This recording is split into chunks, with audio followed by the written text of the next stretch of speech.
Ladies and gentlemen, Relic 10 is upon us. I'm not sure when it's going to come out, but it is coming sometime soon, probably by the end of the year. So we need to start thinking about who are our choices to take to Relic 10 first. So I'm going to be going over my top 10 list, going from rank 10 all the way to rank 1. And yes, it is in ranked order.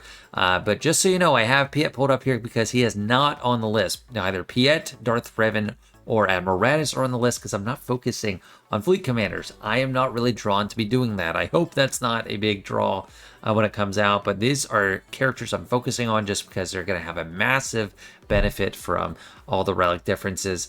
And as of now, I have no idea what stats Relic 10 will bring. If there's some kind of anomaly that came out between the recording of this video and release, that's why I didn't cover it. But I'm just thinking in general, high priority characters to Relic 10.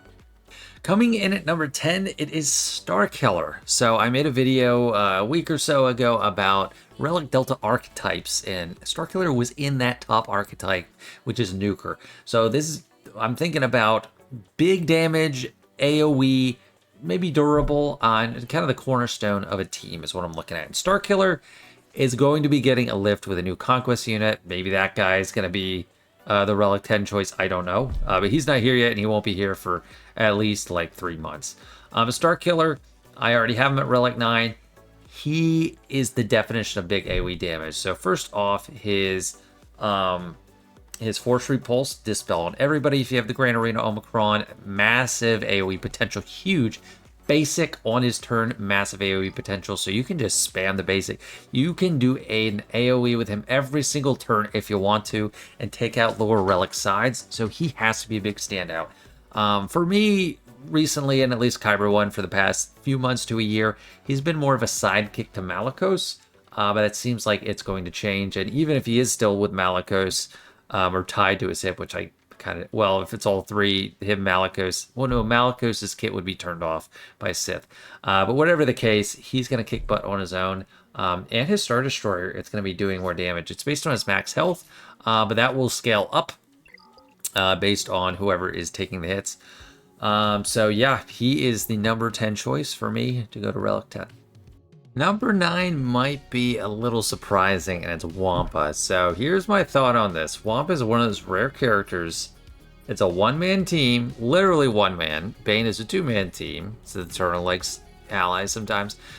But Wampa is going to be, it's probably not going to be to the extent of like the Wampacron right now, but for players not in super high Kyber, Wampa is going to be a good option. I might even find some use for him myself. I maybe he's 10, maybe he's like kind of a stretch Relic 10 option, but he does have a nice AoE. He's attacking all the time.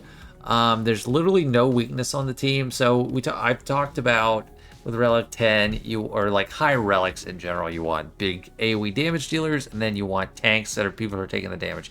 He's taking all the hits. Like no one else is on the team. It's all him. So he needs to take the hits, and he needs to give the hits. If he's Relic 10 and there's some weak sides, even Relic 7 or Relic 6, he's gonna wipe him out. So, and he only scales his offense from there. Tons of tenacity already. Mine's kind of modded, kind of weird, but you know, he has a lot of potential. Maybe not so much for this main account, but he would be interesting to see. He'd be quite a useful tool, I think, if he was all the way to Relic 10. Number 8 is Riva. So her and Wampa are actually the only characters on this list that I don't have at Relic 9 already, I think.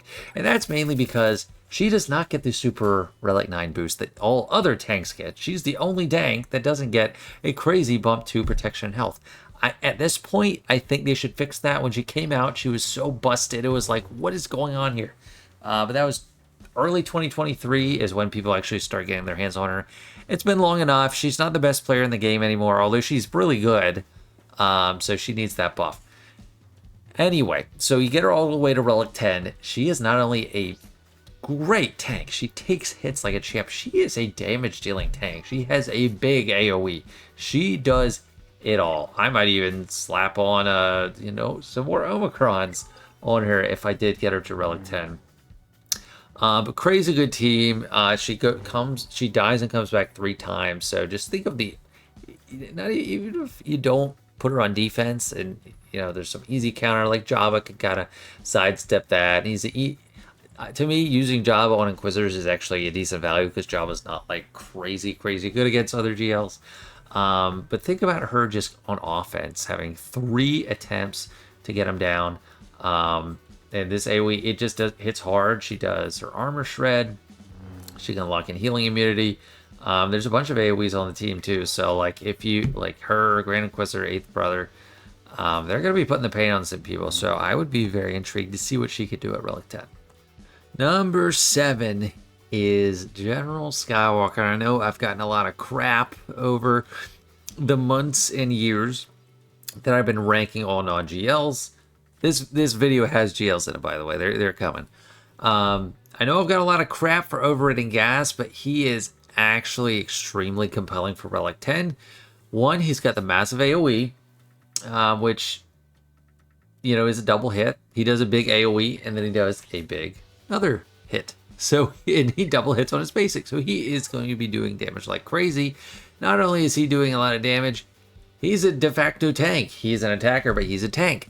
If you run him with his normal 501st squad, no one else can go under health until he's down. If he's Relic 10 and the rest of your team is Relic even 5, that's kind of like a little get around of that Relic Delta issue, because even if they're not doing too much damage and they're receiving a lot of damage in return, it doesn't matter. They're not going to die until he goes down. So you load him up with protection, Relic 10. If it gives a lot of protection, even better for him. If it gives a lot of protection to every roll, that's not just tank, even better. So he's going to be really hard to bring down.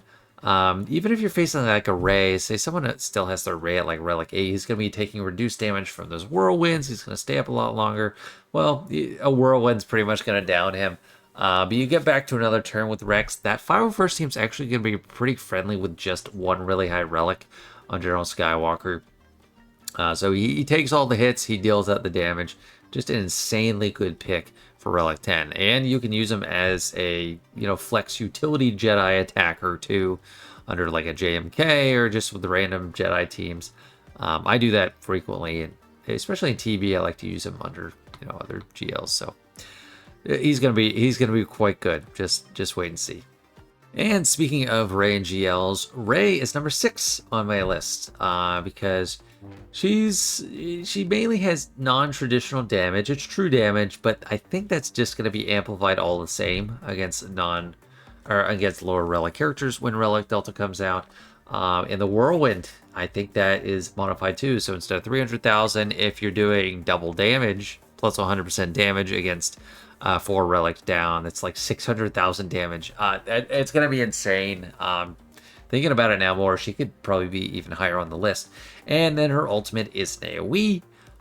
If everyone's gaining a bunch of turn meter, that's going to ramp up even higher. And it's going to make her a lot harder to kill. So she is a super compelling argument for Relic 10. And I'd be open to arguments to put her even higher. I mean, not all GLs are on this list. I think I have maybe 3. But she's going to be super compelling, so that's why she is top 6 for me. And number 5 is Ezra. So Ezra is, the character I have ranked second best non-GL in the game. And he's probably the best defensive non-GL in the game. He's extremely annoying. He dodges all the time. He does big damage. He's a support, but he acts like an attacker and a tank. So he's taking the damage and he's dealing it out. The one thing against him, he doesn't have any AoEs. So that's something I'm putting a high premium on for Relic 10. But even without the AoEs, he is super high on this list. He's the highest character that doesn't have any AoE. But he's just extremely durable already with the dodging and no assists taken. But the thing is with him, all that part of his kit doesn't change, of his survivability doesn't change. He'll dodge just the same amount of time as he always does, and he still won't be able to be assisted against. So a large part of his survivability is already there and is going to go unchanged. What is going to change from going to Relic 10 is just the hits that do actually get through to him will do less damage, and he will dish out a lot more damage. He's a crazy annoying character, so he has to be a pretty high priority for anyone. So that's why he is number 5 on my list. phenomenal. I couldn't decide between saying phenomenal and fantastic, but he is a fantastic and a phenomenal character. Number 4 is Galactic Legend Leia. So Leia is, I'd say, the best character in the game because Galactic Legends are the highest class of character, and she is the best Galactic Legend. On offense, clear-cut winner, can pretty much take out anybody, and on defense, she carries in lower leagues. Experienced players in High Kyber know how to deal with her, but she's going to be an insane choice for Relic 10, or insanely good choice for Relic 10. She's durable. She's not taunting in the general sense of a tank, but you need to hit her. Bad things happen when you're hitting the rest of their team. So if you're facing her on defense, you're going to be hitting her. So more durability, survivability is going to be nothing but good. And when you're using her on offense, AI is usually too stupid to attack her. So that's part of her big strength. But on offense, she's got a couple AoEs. She has the log roll, which is the opening move. So that should do a lot more damage. Now it's there's some damage based on her max health. So just think of the stat boost from Relic 10. It's not just the Relic Delta difference, which is easy to think about. There's going to be some kind of stat boost associated with Relic 10. And when we know what that is, might change my mind a lot with the Relic list. But she's also dealing damage based on her max health with the ultimate. And this should get multiplied with Relic Delta. Just think of a 100% increase for these ultimate damages. So instead of 30% of her max health, think of 60% of her max health. Instead of 90 on ambushed enemies, think of 180. It's just going to be a massive powerhouse of damage. So she is an insanely good pick. She benefits broadly from the survivability and all the extra damage. And just, like I said, probably the best character in the game. And number 3, I think you had to know was coming because we're talking about large AoE damage. There's no one that hits harder, has the higher potential to hit harder than Supreme Leader Kylo Ren. It has infinite stat stacking through his mastery gains. His mastery is crit chance, crit damage, and damage. So his damage and his crit damage is going up. The AoE to start isn't like, it's not blowing you away. There's characters that have a better turn 1 AoE. He's in a rare class where he does technically have 2 AoEs. He has his Furious Onslaught and he does have his ultimate. His ultimate is unavoidable. And think of that siphon, that stat stacking is going to be amplified even more at Relic 10. Whatever stats we get, even just the Relic Delta element to it, he's going to be taking out people like crazy. He's not the most durable. He's immune to taunt effects, but if you can find a way to target him down early, you can get him down. Like if I run Leia against Supreme Leader Kylo, I use the burning on him with Drogon, and he goes down, he dies. But mitigating that squishiness would really help. But mainly, he's number 3 for me just because of his super high damage potential. It's just crazy. So I don't know if he'll be the defensive stalwart that other Galactic Legends are, but he's definitely going to be super high value, and the damage amounts he's going to deal are just insane. Like, he has the highest potential in the whole game for damage. So number 3. Number 2, I know there's going to be a lot of argument, dissent about this, but let's call it an editor's choice of pick. The Video Maker's Choice Award is Terran Malicos. So I am very much looking forward to Relic 10ing Terran Malicos. Whether I do him second or not, I'm not entirely sure, because he is very limited to Grand Arena. But the turn 1 damage he deals, it's just insane. This rock throw, at least in Grand Arena, deals more damage than any other move. Like, when I am feeling my way through the game, not just thinking, I feel the most confidence in the damage from his AoE. And him at Relic 10, he's going to delete people. He prevents revives. He doesn't just do his AoE. He attacks multiple times with his basic. He does his special, and he hits with his basic. He doesn't have 2 AoEs, but he can reset his AoE fairly easily. So the amount of attacks he actually gets out there is crazy high. He assists whenever Ufu allies do a special, at least if his conditions are met, if it's all Ufus on the team. So just the volume of attacks, the power of those attacks is going to be quite crazy. So I personally am really looking forward to Malicos. And think of all the GLs that you can kind of rely on him to crush Ray, he just dismantles her right now. Pirate King Hondo is one of the few options for him, at least in 3v3. 5v5 might still work too, but he can take out a variety. I don't know if he's, fine with Starkiller in tow against Ahsoka or Lord Vader or anything like that, but he definitely has insane potential. So Relic 10 could elevate him even higher. And like I said, it's kind of like an editor's choice pick. He's just going to hit so hard. I just cannot wait. And the moment we've all been waiting for, the number one pick for me is Darth Bane. So Bane, even over GLs, he's a one-man show. So every GL usually relies on a full team, except for Sith Eternal, which ironically he's supposed to be the lifter for. Well, actually, think of Bane and Sith Eternal, both Relic 10. That would be pretty scary. But he, unlike any other character, fits into that nuker role I talked about with big AoEs. And he's a rare character that has multiple AoEs. You start out with this, increase cooldowns, dispel a bunch of buffs. Both really hard hitting. And he just he scales his damage insanely well. Probably second. I mean, you could argue he's up there with Springler Kylo. I don't know if you want to put him rank 1 or rank 2, but he scales his damage better than any other character other than Springler Kylo. At a point, he kind of surpasses him, but they both have that siphon mechanic. Both hit really hard. He's already a GL killer, kind of as problem solver at any problem you might kind of come across in a lot of ways.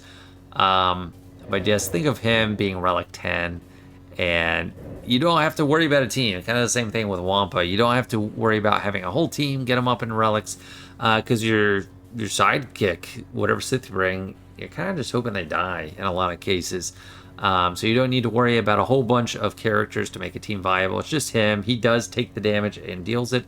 And one of the only loss conditions for him is taking too long in between turns and taking too many hits. So think of that survivability scaling too. He's not necessarily known for his survivability. It's just resilience. He's very resilient. He gets low on his health, gets right back up, gets his protection back. But if you can take even just a few more hits, he's going to do even more stuff. So I consistently ranked him as the best non-Galactic Legend character in this game, and even I think he's better than some Galactic Legends. I would take it if I could have Sith Eternal or Bane available. I want Bane available. So just phenomenal character. Even some others in GSC, maybe like Jedi Master Luke, I'd prefer to have Bane. So Bane, absolute number one for me. I think a lot of people would agree with that. Absolute beast. And with that, that wraps up my speculative top 10 ranking for Relic 10. Of course, this will change once we know the stats, at least the order. These characters are still going to be characters I think are high priority, given what we know about Relic Delta, but the stats could shed some nuanced light on that. But anyway, let me know what you think. Do you think I'm crazy for any of these picks? Do you think I have someone ranked too low or too high? I have a feeling I might hear some of that for some specific characters I have in mind. But anyway, thanks so much for watching. I hope you enjoyed. See you later.